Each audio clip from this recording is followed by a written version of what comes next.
En 2006, dans la cour royale du château de Versailles, l'établissement public a fait creuser une galerie technique. À l'occasion de ce chantier, l'INRAP a effectué un diagnostic révélant l'ancienne enceinte du château de Louis XIII. Le diagnostic nous a montré 2 murs parallèles qui traversent toute la cour, qui sont les vestiges de l'enceinte, murs auxquels étaient accolées 2 tours en demi-œuvre, donc qui faisaient partie de cette enceinte au caractère symbolique du château de Versailles. Et à cette porte d'enceinte étaient également reliés 2 bâtiments est-ouest qui étaient les communs du château Louis XIII. Donc manifestement l'écurie d'un côté, les offices de l'autre. Ce sont les tout premiers témoins archéologiques sur le château Louis XIII. À proximité immédiate du château, le Grand Commun, dont la cour est fouillée en 2007.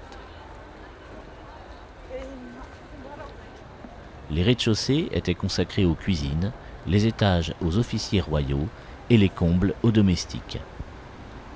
Nous fouillons tout l'intérieur de cette cour, sur une surface d'à peu près 2000 m², et nous avons une quantité de vestiges qui nous rappellent que cette cour est à mi-chemin entre le château et le village ancien de Versailles.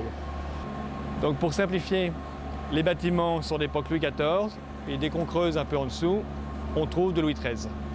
C'est ce que nous fouillons ici, le jeu de paume du roi Louis XIII. Le jeu de paume était un vaste édifice public mesurant 100 pieds de long sur 38 de large, soit environ 33 mètres sur 12,50 mètres. Outre les murs et la galerie latérale, le revêtement du sol lui-même était composé de ces beaux carreaux qui étaient vraisemblablement taillés dans de la pierre de Caen. Donc une pierre calcaire qu'on faisait venir de Normandie, qui était appréciée pour la souplesse de ses revêtements.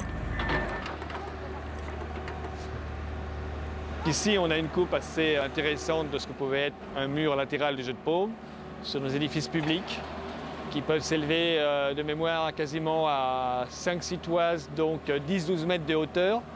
Donc il faut des fondations importantes. Elles sont associées à la galerie. Donc cette galerie recouverte d'automètres dans laquelle se tenait le public. D'où l'expression française épater la galerie, d'ailleurs.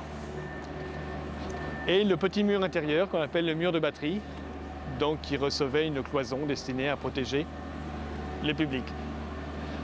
Ce jeu de paume a été édifié en 1630 par l'architecte Philibert Leroy pour Louis XIII.